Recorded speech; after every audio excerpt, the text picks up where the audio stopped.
La Voz de América presenta. Desde el aire, Estados Unidos lanza ayuda humanitaria sobre Gaza, mientras aumenta la presión internacional para investigar la muerte de más de un centenar de palestinos. Desafiando al Kremlin, miles asisten en Moscú al funeral de Alexei Navalny, el principal opositor de Vladimir Putin. Biden invita a Trump a presionar al Congreso para reforzar la seguridad fronteriza tras la visita de ambos a Texas. Y la Corte Penal Internacional deja en firme su investigación sobre delitos de lesa humanidad en Venezuela.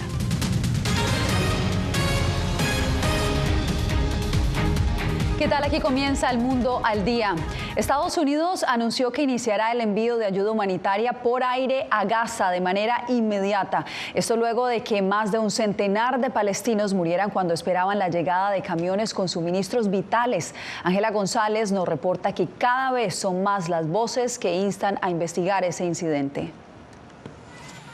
El presidente Biden aprobó la ayuda humanitaria aérea en Gaza luego de que un centenar de palestinos murieran mientras buscaban suministros vitales de los camiones comerciales que ingresaron en el norte de la ciudad. Tendremos que ver cómo va en relación a cuánto tiempo, pero les puedo decir que este primero que viene en unos días no será el último. Será parte de un esfuerzo mayor, más prolongado y sostenido para aumentar el flujo de asistencia humanitaria. Mientras la comunidad internacional ha condenado los ataques que habrían sido perpetrados por fuego israelí cuando la multitud se abalanzó hacia los camiones. En su red social X, el presidente Gustavo Petro dijo que Colombia suspende toda compra de armas a Israel. Desde la cumbre de la CELAC, el presidente brasileño Luis Ignacio Lula acusó al ejército israelí de cometer genocidio en Gaza. Cancilleres de Chile y México se unieron a una reunión en torno al tema. El alto representante de la Unión Europea, Josep Borrell, en su red social X, dijo que estas muertes son totalmente inaceptables y que privar a las personas de ayuda alimentaria constituye una grave violación de los derechos humanos internacionales. La canciller canadiense hizo un llamado al cese al fuego. La violencia debe parar. No se puede atacar a los civiles y al final del día debemos asegurarnos de que se envíe ayuda internacional a Gaza y que las personas estén protegidas cuando vayan a buscar la ayuda que necesitan para sobrevivir. Por eso, hacemos un llamado a ambas partes para que respeten la decisión de la Corte Internacional de Justicia y en todo momento se debe respetar el derecho internacional humanitario. Por su parte, cancilleres de Alemania y Francia pidieron investigaciones independientes y varios gobiernos de países árabes abogaron por la necesidad urgente de una acción internacional para detener las muertes en Gaza y un cese a las hostilidades a escasos días de que inicie el Ramadán el 10 de marzo. Ángela González, Voz de América. Y a Qatar llegó una delegación israelí después de unas delicadas negociaciones que tienen la meta de liberar a más rehenes. Ya han pasado 147 días desde el secuestro y los familiares están desesperados. Desde Tel Aviv, Pilar Cebrián nos informa que ellos protestaron con una multitudinaria marcha desde Gaza hacia Jerusalén.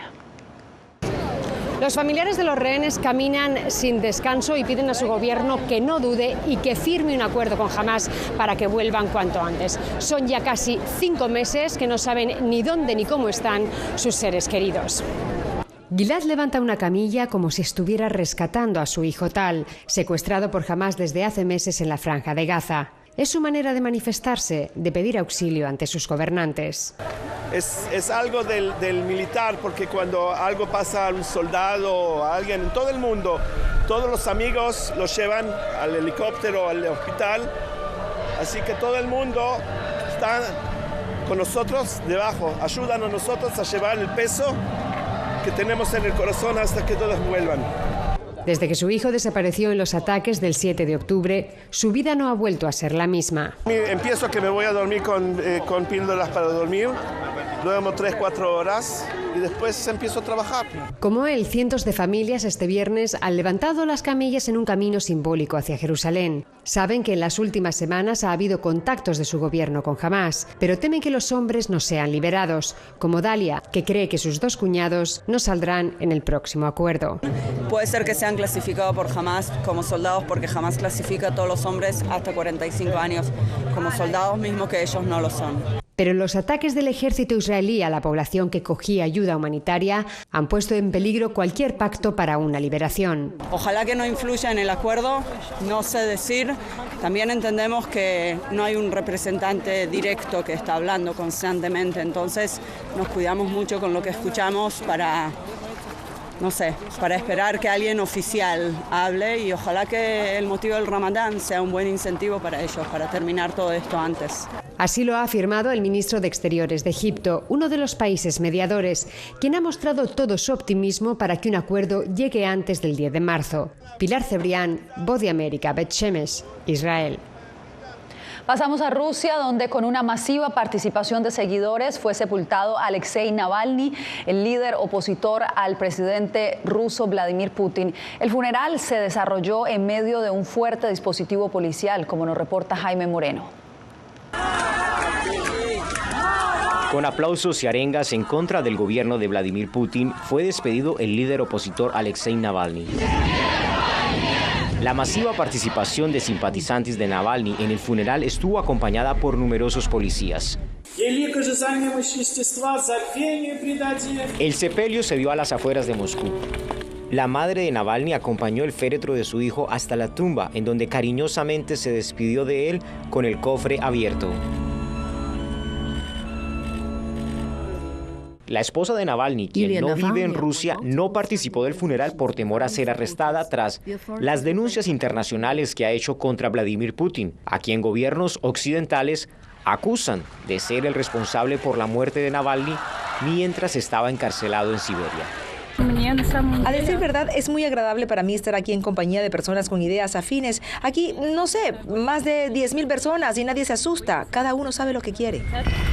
En el funeral participaron varios diplomáticos, incluyendo la embajadora de Estados Unidos en Rusia, Lynn Tracy, y el embajador de Francia en Moscú, Pierre Levy. La disputa entre la familia de Navalny y el gobierno ruso para que el funeral fuera privado llevó a que varias iglesias se negaran a celebrar la ceremonia religiosa. Inclusive, fue difícil encontrar un conductor para la carroza fúnebre, según lo reportó el equipo de Navalny. De acuerdo con el equipo de Navalny, el certificado de defunción del principal líder opositor de Putin atribuye la muerte a causas naturales. Jaime Moreno, Voz de América.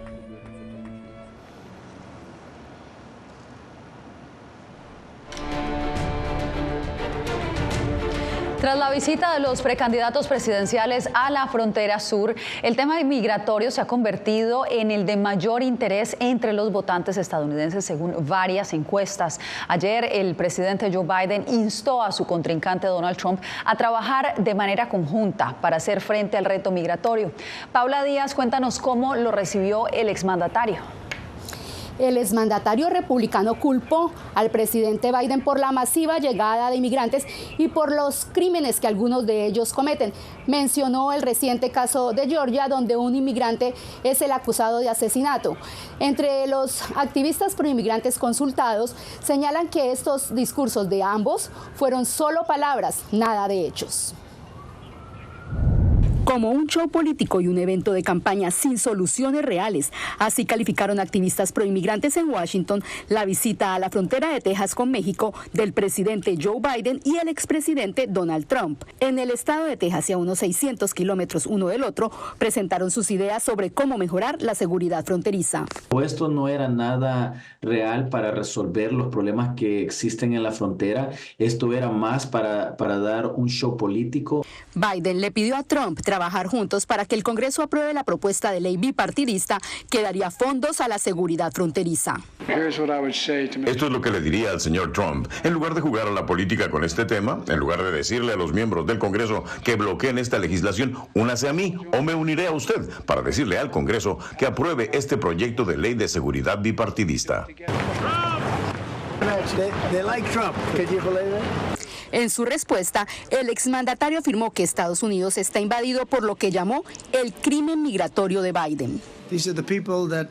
Estas son las personas que vienen a nuestro país y vienen de cárceles, y vienen de prisiones, y vienen de instituciones mentales, y vienen de manicomios y son terroristas. Se les está permitiendo entrar en nuestro país y es horrible.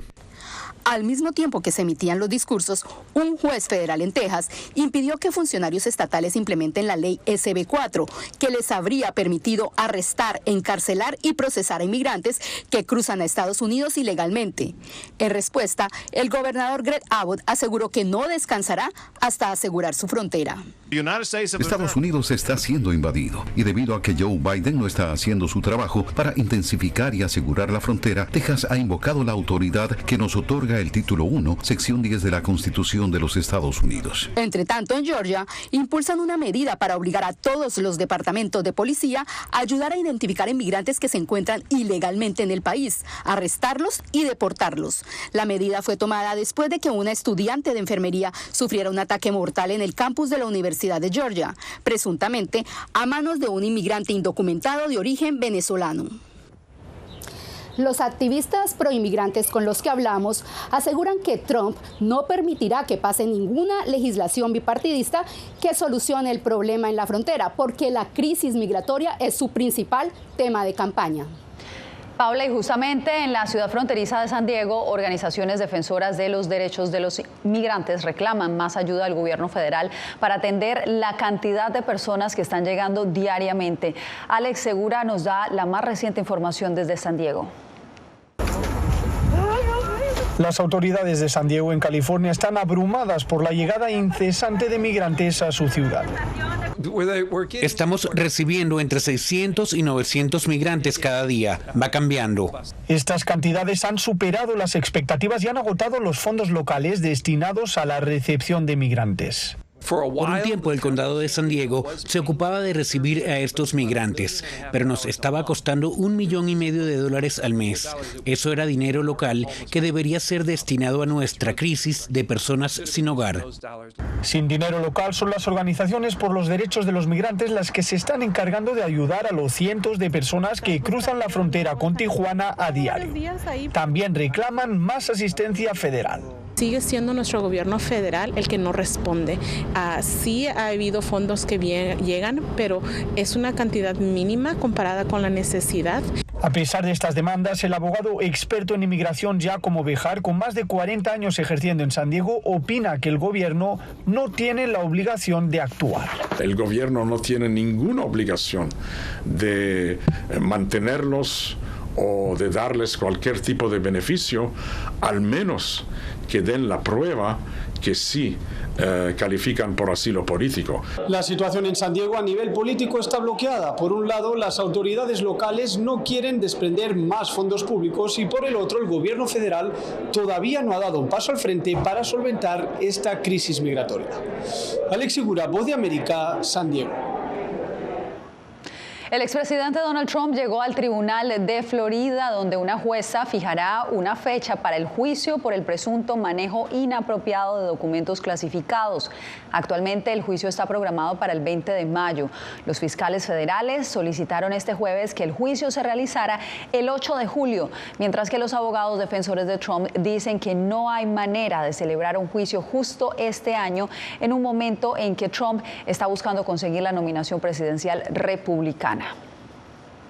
La Corte Penal Internacional puso freno a la intención del presidente Nicolás Maduro de detener el caso en su contra por presuntos delitos de lesa humanidad.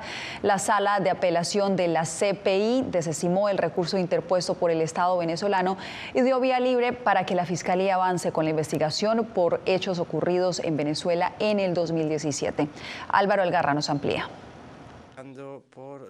La sentencia que da luz verde a la investigación de la Fiscalía de la Corte Penal Internacional contra Nicolás Maduro como presunto autor de delitos de lesa humanidad fue dictada este viernes en una audiencia pública celebrada en La Haya. La decisión se emitió en presencia de la Fiscalía de la Corte Penal Internacional, representantes del Estado venezolano y la Oficina Pública de Defensa de las Víctimas. Por estas razones y por las razones que se exponen en mayor detalle en la versión escrita de la sentencia, la Sala de Apelaciones desestima la apelación. La madre de una de las víctimas en las que se investiga una presunta ejecución extrajudicial, Aracelis Sánchez, expresó su satisfacción tras el veredicto. Nosotros celebramos desde Ecuador, celebramos que la Corte Penal siga investigando, que continúe investigando, porque es lo que necesitamos en realidad. Se metieron a la casa, fui extorsionada, fui vejada, violaron todos nuestros derechos humanos de toda la familia. Mataron a mi hijo. El director de la ONG Foro Penal Venezolano, Gonzalo Jimiop, explicó a La Voz de América la consecuencia inmediata de la decisión de la Sala de Apelaciones de la Corte Penal Internacional. ¿Qué quiere decir esto? Bueno, que hay todavía muchísimo camino por recorrer, hay que individualizar responsables, hay que determinar cuáles son los hechos que van a ser investigados en fases posteriores del proceso. El gobierno venezolano, a través de un comunicado, rechazó la decisión, asegurando que la misma es una infundada decisión de la Sala de Apelaciones, la cual responde, según indican, a la intención de instrumentalizar los mecanismos de justicia penal internacional con fines políticos en base a supuestos crímenes que nunca han ocurrido. Álvaro Algarra, Voz de América, Caracas. Regresamos en instantes desde El Salvador con las preocupaciones que surgen sobre las elecciones de autoridades locales de este domingo.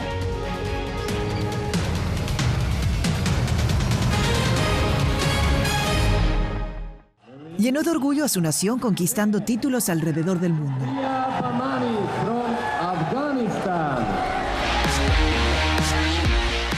Sin embargo, como mujer que desafía las expectativas de género en Afganistán, su vida, triunfos y carrera están ahora en grave peligro. Rompiendo un tabú. Ahora, en todas las plataformas de La Voz de América. Que empiecen a callar a periodistas, que empiecen a callar medios. Periodismo, la prensa libre importa. Una producción especial de La Voz de América. Porque al final lo que está en juego no solo medios de comunicación, sino la democracia de un país. Disponible en vozdeamerica.com. En medio de la guerra, una mujer debe enfrentar su embarazo sola mientras su esposo lucha por defender a su patria. Привет, коханий. Ти можеш розмовляти? Desde Kiev conoceremos una historia donde la angustia y la esperanza forman parte del día a día. Madre Ucrania.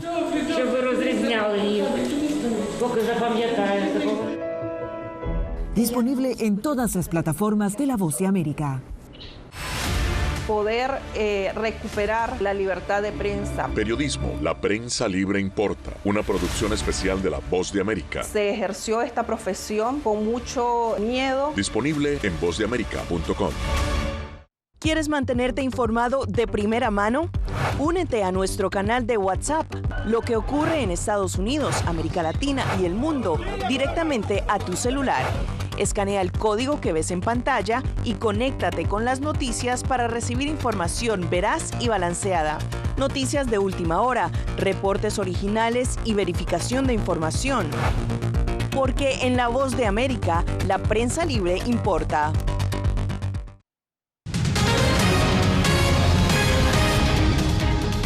Retomamos la información en El Mundo al Día. Este domingo los salvadoreños elegirán a sus diputados al Parlamento Centroamericano y a sus alcaldes, luego de las presuntas irregularidades que emergieron de los recientes comicios presidenciales. Algunos analistas señalan que podrían repercutir en esta jornada electoral. Claudia Saldaña nos amplía. Los salvadoreños se preparan para una nueva jornada electoral este domingo 3 de marzo, día en que elegirán a 44 alcaldes y a los diputados al Parlamento Centroamericano. Eso es lo que esperamos los salvadoreños, ¿verdad? De que las cosas sean en orden. El abogado y analista José Marinero piensa que tras la experiencia de las elecciones presidenciales podría haber aumentado la apatía y desconfianza en esta nueva elección. A la luz de las enormes irregularidades y violaciones en el proceso de escrutinio, que esencialmente están enviando un mensaje a la población de que no hay manera en que podamos confiar en que la voluntad del elector va a ser respetada. El Tribunal Supremo Electoral asegura que todo se hará con transparencia. El proceso fue transparente porque con todas las trabas ahí estaban las papeletas y las papeletas no le cambian. A la experta electoral Ruth Eleonora López también le preocupa la asistencia a las urnas, ya que en elecciones municipales anteriores solo acudió el 48% de la población empadronada. Todas las irregularidades encontradas durante el primer proceso en el 4F podrían tener un impacto en la asistencia a las urnas, que tradicionalmente además en las elecciones de consejos municipales acude menos personas. Los salvadoreños están a la expectativa del proceso de este domingo. En este proceso de las elecciones no creo que sea transparente, nunca lo ha sido y hoy no será la diferencia ahora, pues. Ojalá que todo se desarrolle con calma y bien. La campaña electoral cerró el 28 de febrero. El 2 de marzo inicia la ley seca, que se mantendrá vigente durante 3 días. Claudia Saldaña, Voz de América, San Salvador. Este 1 de marzo se conmemora el Día Nacional del Periodista en Nicaragua bajo un panorama desalentador. El exilio de más de 200 reporteros y el cierre de más de 50 medios de comunicación en los últimos 5 años ha forzado a muchos a abandonar el oficio. El reporte lo tiene Donaldo Hernández. Periodistas nicaragüenses exiliados en Costa Rica aprovecharon su Día Nacional para recordar que su colega Víctor Ticay cumplirá 1 año en prisión tras ser sentenciado por supuesta traición a la patria. El periodista Víctor Ticay, que ya va para el año de estar privado de su libertad simplemente por ejercer su deber de informar. La organización Periodistas y Comunicadores Independientes de Nicaragua considera que la profesión atraviesa su peor crisis desde el fin de la guerra en 1990, pues más de 50 medios de comunicación han sido cerrados y más de 200 reporteros han sido forzados al exilio. Ya llevamos más de 240 periodistas exiliados, a esto por la desnacionalización y destierro. Cada día es mucho más difícil por la escasez de fuentes de financiamiento. Y otro de los retos es el futuro del oficio. La periodista Erika Rosales explica que las universidades que impartían la carrera de periodismo han sido cerradas por el Estado. Las carreras de periodismo ya no son una opción para la juventud. Sin embargo, funcionarios como el jefe del Ejército de Nicaragua acusan a los periodistas de ser opositores del gobierno. Los medios de comunicación impulsan campañas mediáticas brutales de desprestigio. Mientras periodistas informan desde el exilio, el gobierno nicaragüense sigue fortaleciendo su alianza con medios chinos y rusos, que brindan capacitaciones a los medios gubernamentales. Donaldo Hernández, Voz de América. Cuando volvamos, autoridades en Florida se anticipan al enorme festival de Spring Break con una campaña para evitar fatalidades en las playas de Miami. Hola, soy Natalí Salas Guaitero, conductora de La Voz de América. Desde pequeña desarrollé un gran deseo por darle voz a aquellos que son invisibles por una u otra razón. Ya ha sido reforzada. Me enorgullece ser parte de La Voz de América, un equipo en el que la ética y la búsqueda de la verdad siempre son el norte. Ser periodista es una gran responsabilidad porque somos defensores de principios de libertad y para mantenerlos, la prensa libre importa.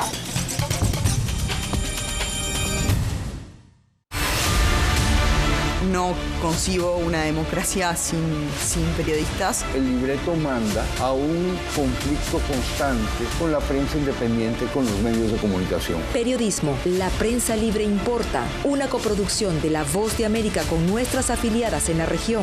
Se ejerció esta profesión con mucho miedo. ¿Cuántos periodistas van muertos ya? Por decir la verdad. Disponible en vozdeamerica.com. Soy Fabiola Chambi, corresponsal de La Voz de América en Bolivia. Retratar la complejidad de mi país para una audiencia internacional le ha dado una nueva perspectiva a mi labor como periodista. Desde esa mirada descubro en el día a día que el trabajo que realizo en La Voz de América me ha permitido dar vida a los valores del periodismo profesional. Aquel que les informa a ustedes, nuestras audiencias, con balance, precisión y profundidad. Porque en La Voz de América, la prensa libre importa. La legislatura del estado de Alabama, liderada por los republicanos, aprobó una ley para proteger los tratamientos de inseminación in vitro. La decisión llega una semana después de que la Corte Suprema de ese estado dictaminara que los embriones congelados son niños. Varias clínicas suspendieron este tipo de tratamientos y se desató un intenso debate a lo largo del país. Ahora falta que la gobernadora de Alabama, Kay Ivey, promulgue el proyecto de ley para su entrada en vigencia. Y en el estado de Florida figura como una de las jurisdicciones más peligrosas en Estados Unidos durante las vacaciones primaverales. Por eso autoridades emprendieron una campaña de prevención para evitar fatalidades en las playas, como nos reporta José Pernalete.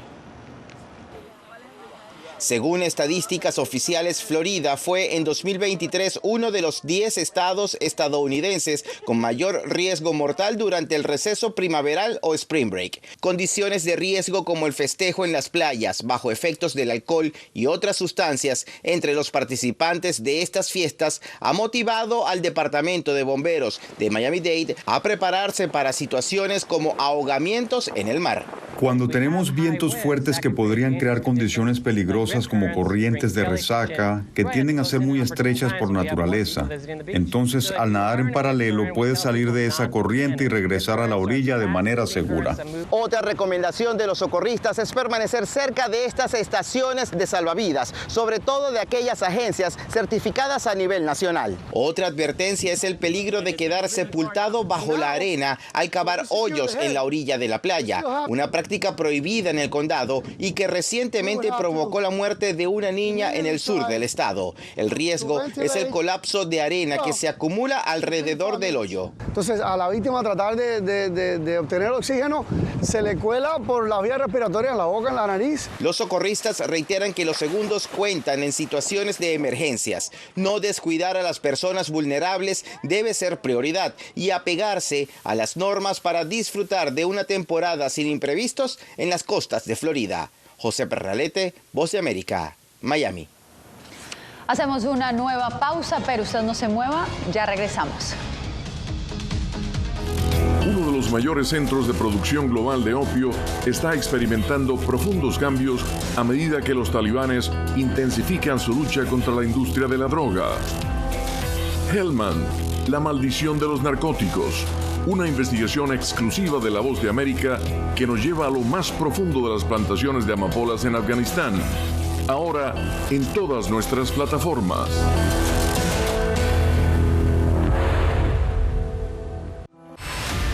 Decir que son fauna. Periodismo, la prensa libre importa. Una coproducción de La Voz de América y Teletica. Atentados directos contra los medios de comunicación. Disponible en vozdeamerica.com. Desde las ciudades más emblemáticas hasta los rincones más remotos del planeta. La Voz de América te trae las noticias más recientes. Con una garantía de credibilidad y balance. Como la mayor radiodifusora de noticias de Estados Unidos a la comunidad internacional, te ofrecemos una perspectiva única sobre la realidad de este país, Latinoamérica y el resto del mundo. Ya sea a través de radio, televisión, web o redes sociales, estamos a tu lado en cada plataforma.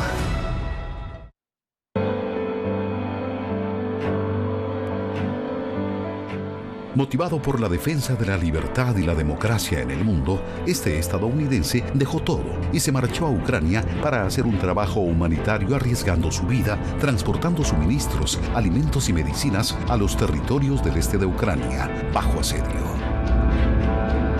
Aquí para ayudar. Disponible en todas las plataformas de La Voz de América. Siento miedo de ejercer periodismo. Periodismo, la prensa libre importa, una coproducción de La Voz de América y Teleamazonas. Siento miedo de decir que soy periodista. Disponible en vozdeamerica.com. People think these mass shootings they all think it's not going to happen to them until it happens to them. Periodismo, la prensa libre importa. You know, I never thought it would happen to me. Disponible en vozdeamerica.com.